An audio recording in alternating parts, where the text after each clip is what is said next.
All right, today we are diving into a scientific paper that honestly reads more like a microscopic detective story. Our subject is the northern brown bandicoot, and the mystery we're trying to solve is how this tiny marsupial manages to survive right from the moment it's born. So here is the central puzzle, and it's a real head-scratcher. Marsupials, like our bandicoot here, are born incredibly underdeveloped. I mean, they're practically embryos. They have to finish growing up in a pouch that is anything but a sterile hospital room. It's a world just bustling with bacteria. So how on earth do they not get incredibly sick? This biological paradox? Well, that's our case file for today. We're going to follow the clues that scientists have uncovered to figure out the bandicoot's secret weapon against this constant microbial threat. Our investigation kicks off at what you might call the primary crime scene, the gut. It's the body's biggest interface with the outside world, and as we're about to find out, it is a very, very heavily fortified place. Now, to understand this whole defense system, we first need to meet the security force that's working on the front lines. The best way to think about it is like a super sophisticated border patrol, constantly checking IDs and neutralizing any threats that pop up. The official name for this security force is the gut-associated lymphoid tissue, or much easier to say, GALT. It's this incredibly complex network of immune cells that are literally built right into the lining of the intestines. And what's crucial to understand is that this is not just some passive wall. It's an active, intelligent, thinking barrier. And you know, any good security force has its specialized units. Well, in the GALT, the two most important players are the T cells and the B cells. A simple way to remember them is that T cells are like the scouts or the sentinels. They're out there patrolling, identifying threats, and calling for backup. The B cells, on the other hand, they're the weapons factories, responsible for churning out the specific antibodies needed to take down whatever invaders the T cells have spotted. Okay, so the scientists knew who the key players were.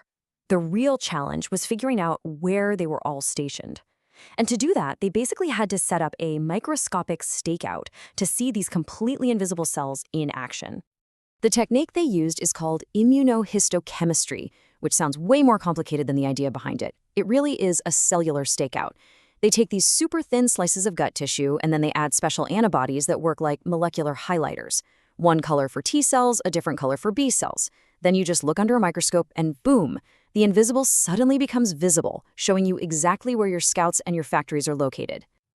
So with their high-tech tools in hand, our scientific detectives started to map the entire immune layout. Let's follow their investigation, location by location, and see what they actually found. Now, their first stop, and this might surprise you, wasn't actually the gut. It was the regional command center just outside of it, the mesenteric lymph node. You can think of this as the military headquarters, where all the immune responses are coordinated. And what they found here looked just like a textbook military setup. The T cells are command staff. They were spread all throughout the main areas, kind of overseeing the whole operation. Meanwhile, the B cell weapons factories were all neatly organized into these specialized zones called follicles. This baseline organization is our first really important piece of evidence. It's exactly what we'd expect to see. Okay, let's move from the headquarters to the actual front lines. The next stop is the duodenum. This is the very first part of the small intestine, and let me tell you, it's a very active, very busy place.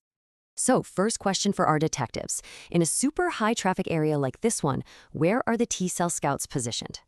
And the answer was absolutely everywhere. The duodenum was just teeming with T-cells scattered all through the intestinal lining.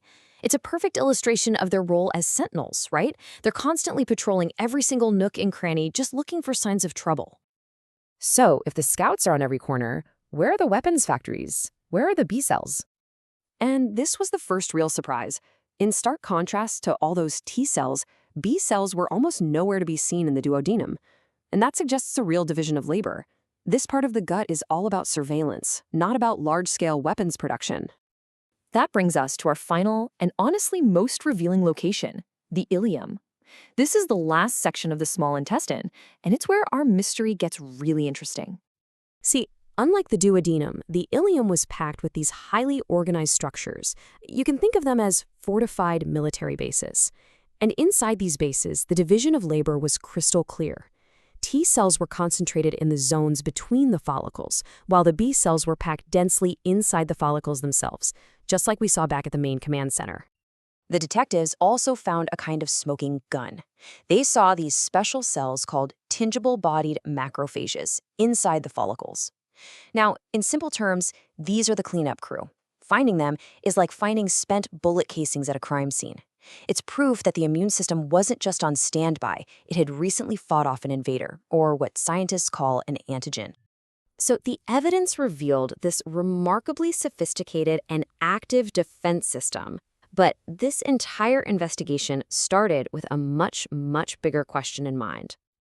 Let's just quickly summarize. Our stakeout, a huge success.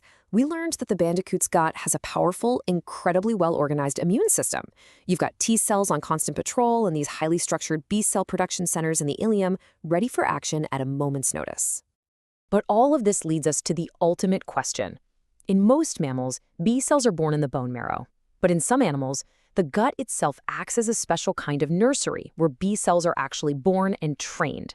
So the big question is, could the Bandicoot's gut be one of these unique B cell development centers?